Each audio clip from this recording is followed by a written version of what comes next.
Welcome to Hope is Here. We are talking with Troy Hutchison. We've been with him all week talking about addiction, talking about the effects on his life.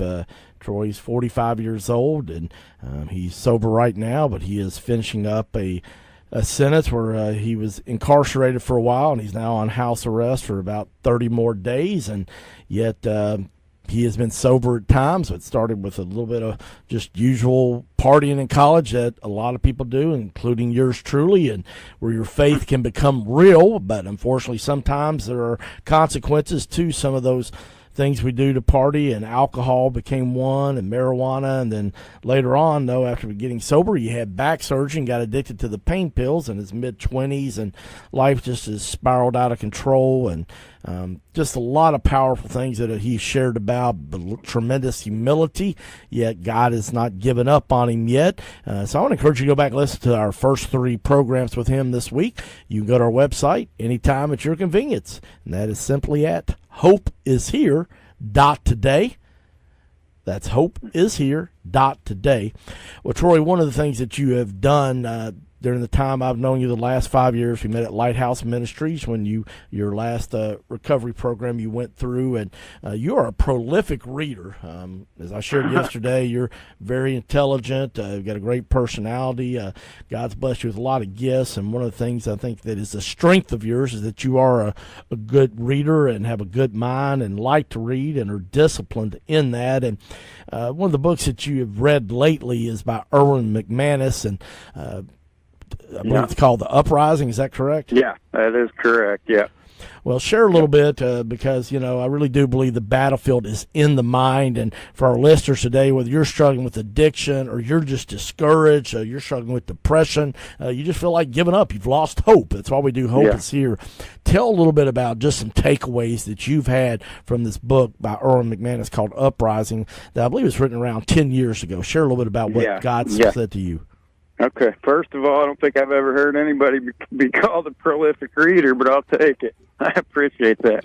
Erwin McManus is a great writer. He's a minister. He's out in California now, for those of you who don't know. And the basic premise of the book Uprising that I've just finished reading that one actually yesterday is about wisdom and how we seek wisdom in the decisions we make and as we go through life, and how wisdom produces perseverance because things aren't going to always be great. Even though we may make the right decisions, things are going to be tough at times, and we're going to have to grind through situations that don't feel good because that's life. And even Jesus went through that several times in his short life. And he just talks about how the perseverance builds character. He bases a lot of his scripture on James 1, of course. And so, I mean, and there's a lot more to it, and I recommend listeners to read it because he's very, very well written. And but it's basically that we need to seek wisdom. It talks a lot about Solomon and how he sought wisdom. That was the one thing.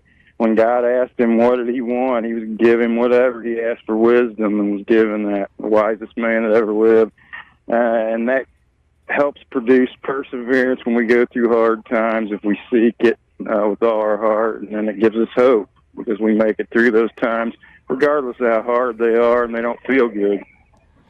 Yeah, I mean, hard times can either make us or break us, or we can become bitter or better. And I've seen, I've been on both sides of it. Obviously, you have too, but I think reading is a great place. A lot of people, it's easy to escape in front of a TV, and we've all done it and been there, and yet I want to encourage you to turn that TV off and just spend some time reading some good books. I know that I've been blessed to do that a lot in my life, and when I do it, and man, I love sports as much as anybody, and football and basketball season right now, where both of them are going on, man, it's tough to do that, but Troy's been doing that during this time of being on home incarceration. And so, Troy, a great quote that you posted on your Facebook page yesterday by Erwin McManus that really spoke to me was, waiting on God requires that we continue to do what is right even when our situation does not change. Tell me why that spoke to you. Well, because of a lot of, and it spoke to me because I don't do that very often. It spoke to me because it hit me between the eyes, and because I have such a hard time waiting, sitting still, being patient. Things aren't changing like I want them to, and so I know it's true. God requires us to sit, be patient, and be still before Him, and that's hard for a lot of us to do. And it spoke to me because I know it's true, and I know I need to do that, and I know there are blessings that will come from that type of mindset and that kind of character when we build it. Well, it's a powerful quote. Really, really spoke to me, and we sometimes our circumstances are because of bad decisions we make. A lot of times it's because of bad decisions others make, and I've actually found as I get older now, I'm in my early 50s, usually it's a combination of both. Would you agree with that? I do. I think in my life, specifically to me, most of the circumstances I find myself in are because of my own bad decisions, but there have been some that others have made that have affected me. Some of them greatly. So yeah, I mean, I would think there's truth in that. But I guess what it comes down to is it doesn't matter whether it was somebody else or us. Is that we got to be patient and wait for Him to change it. Yeah, and that is true. The patience thing, to wait patiently on God. We live in a microwave society, and as I've gotten over, I've found out that God's kind of more in the crock pot business. And what I mean by that is obviously something that is cooked in the crock pot takes several hours, could be even a day, and is a lot better than something in 3 minutes you can heat up in the microwave and eat instantly. And yet, because our society is so fast-paced, people want microwave answers from God, and I've just found that He's more kind of like in the crock pot business as far as it just takes time. But when you wait and we're patient and wait on God, usually the outcome and His decisions are a lot better than our quick decisions, aren't they? Yes, they are. And I've seen that work in my life during some of my years where I was sober, clean, and working on my relationship with God, where He brought my son back into my life and even my ex-wife for a time. Things that I thought were impossible at that time took 2 years to, for it to happen, or really the way I was praying for it to happen. So I've seen it. I know it's true. But sometimes, in the present and as we're going through our day in life, it's just hard to believe that and trust in that and in Him. But I know it's true, and believers know it's true. It's just putting it to action, actually, doing it. That's the hard part. Well, I thought you had a really good example that God has just shown you recently. You get out of jail, you're on home incarceration, but obviously, you got out with a shirt on your back and some shorts and socks and flip-flops. That's it. And, 45-year-old man, so, that's tough. Yep. Yet, you're like, okay, I want to do it right this time. You're praying to God. You're spending time with Him. You're trying to read good books. And I thought it was amazing the story you shared with me about how a guy just a couple of houses over from a place where you're able to stay right now as you're getting back on your feet offered you this just like unbelievable deal that it wound up providing you to get a phone. Share with people about that. Yeah. A guy lives 2 houses over who I've done some work for before I went to jail on this previous charge that I've been serving. He came over, and I was on house arrest, as I still am, but at that point I wasn't able to leave the property that I was living at, and now I'm able to do that during the day. But he came over and offered me a job, which was back on his back deck taking apart a big workout set, which I couldn't do because I couldn't go over there. Yet he offered $250 for me to do it, and I sent over a buddy of mine, let him make some money too. Took us about 10 minutes. Basically, God just blessed us and gave us $250. We didn't have to do any work for it, and so he was looking out for me from the very beginning. I didn't ask for the work or anything, and just one of the many ways He's blessed me in this season. Yeah, I just thought it was incredible because obviously without a phone, you can't call your parole officer to find out, about starting to work and trying to put your life back together or contact with family or anybody. So it blessed you. It also blessed your buddy because he's a single dad that has twins that are 5 years old, and he's trying to take him. He has a job and he's working, but still after taxes and things like that, and it's just tough to do that. So he blessed two of you guys, and so I just thought it was it inspired me to see it was just God's grace about the parable of the workers in the vineyard where, I know you like that story, and tell about that story. Well, I enjoy the workers in the vineyard story because it just solidifies to me that God is merciful and just.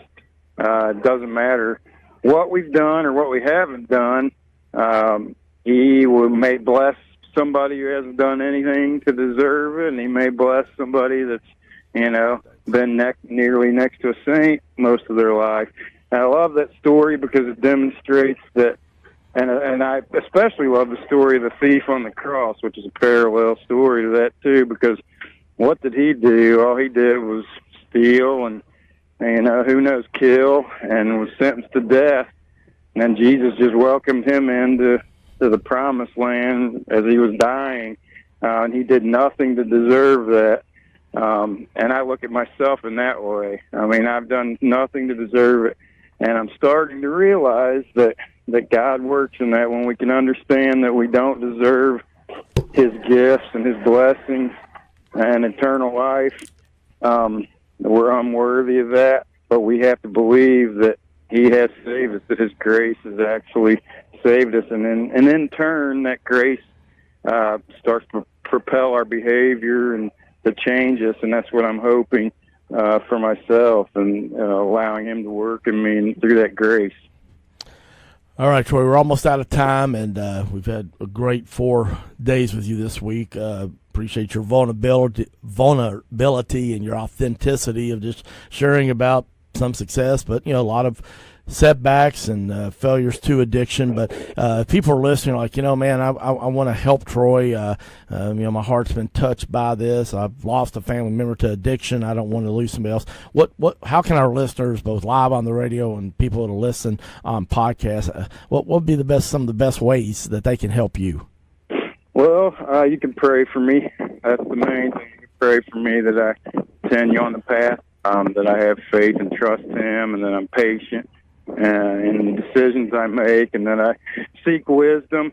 I would appreciate prayers for my son, Trevor Hutchison, and for our relationship, which is fractured, to say the least, and how I deal with that, and more importantly, how he deals with that. I just pray for healing.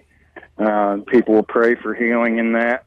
And practically, I need work. I need some work. It'd be helpful to have some work. Transportation, something that would be helpful. So those are some of the practical things I need. But most importantly, prayers for my son and my relationship with him.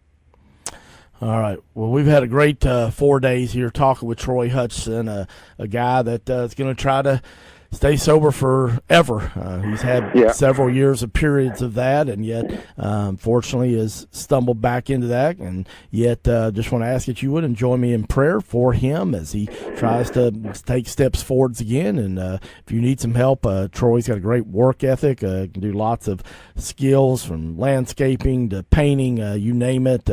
Has worked at a heating and air place. HVAC place. He's a talented guy, so if you can help in that way with maybe a job or something, contact me at Hope Is Here. You can go to our website, hopeishere.today, and find out how to get a hold of me, or contact us through Facebook. Send us a message, and that is simply at Hope Is Here. Well, I'm Greg Horn. We want to thank you for joining us today. We will see you tomorrow on Hope Is Here. CMI is your full-service human resources provider in Central Kentucky. For 15 years, CMI Human Resources has taken great pride in helping organizations and people work. Whether it's employee handbooks or help in filling a position, no job is too large or too small for CMI. Contact the professionals today at CMI Human Resources, 859-296-2800, or online at cmiconsulting.com.